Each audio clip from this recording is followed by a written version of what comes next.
নমস্কার বন্ধুরা। জুলাই মাসের শুরুতেই অন্নপূর্ণা যোজনার টাকা পাঠিয়েছিল রাজ্য সরকার। তবে আগস্টের 4 তারিখ হয়ে গেলেও বহু উপভোক্তার অ্যাকাউন্টে 3,000 টাকা করে আসেনি।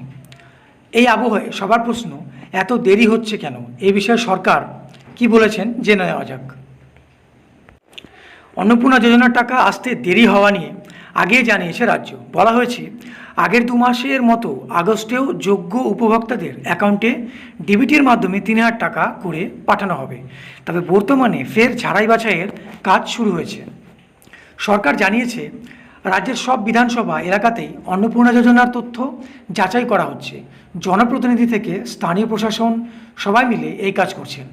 তথ্য যাচাইয়ের পাশাপাশি কোনো তথ্যে ভুল থাকলে সেটাও সংশোধন করা হচ্ছে। রাজ্য স্পষ্ট বলেছে, 1 আগস্ট কিংবা তার 2-1 দিনের মধ্যে সবার অ্যাকাউন্টে একসঙ্গে অন্নপূর্ণা যোজনার টাকা জমা হবে এমনটা ভাববার কোনো মানে নেই। প্রশাসনের দাবি, দ্রুত গতিতে আবেদনপত্র যাচাইয়ের কাজ চলছে। সেই প্রক্রিয়া সম্পূর্ণ হলেই যোগ্যদের অ্যাকাউন্টে টাকা পাঠিয়ে দেওয়া হবে। ফলে এখনও অবধি যাদের অ্যাকাউন্টে টাকা আসেনি তাদের উদ্বিগ্ন হওয়ার কোনো কারণ নেই। এদিকে সম্প্রতি উত্তরবঙ্গ সফরে গিয়ে অন্নপূর্ণা যোজনা নিয়ে আশ্বাসবাণী দেন মুখ্যমন্ত্রী শুভেন্দু অধিকারী। তিনি বলেন, জোর কদমে আবেদন যাচাইয়ের কাজ চলছে। প্রশাসনের লক্ষ্য 30 আগস্টের মধ্যে এই কাজ শেষ করা। সরকারের বেঁধে দেওয়া শর্ত অনুযায়ী যারাই প্রকল্পের সুবিধা পাওয়ার যোগ্য তাদের সবাইকে 3,000 টাকা করে দেওয়া হবে বলে আশ্বাস দিয়েছেন তিনি। তৃণমূল আমলে লক্ষ্মীর ভাণ্ডারের জায়গায় অন্নপূর্ণা যোজনা নিয়ে এসেছে বিজেপি সরকার। শুরু থেকেই এই প্রকল্প নিয়ে ব্যাপক কড়াকড়ি রাখা হচ্ছে।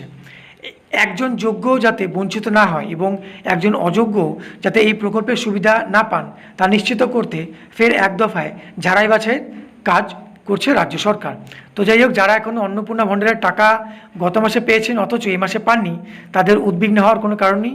তারা যদি অবশ্যই যোগ্য হয়ে থাকে তারা অবশ্যই টাকাটি পেয়ে যাবে, এবং যদি অযোগ্য হয়ে থাকে তবে অবশ্যই তাদের নাম কাটা যাবে।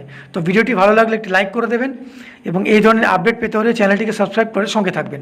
ধন্যবাদ।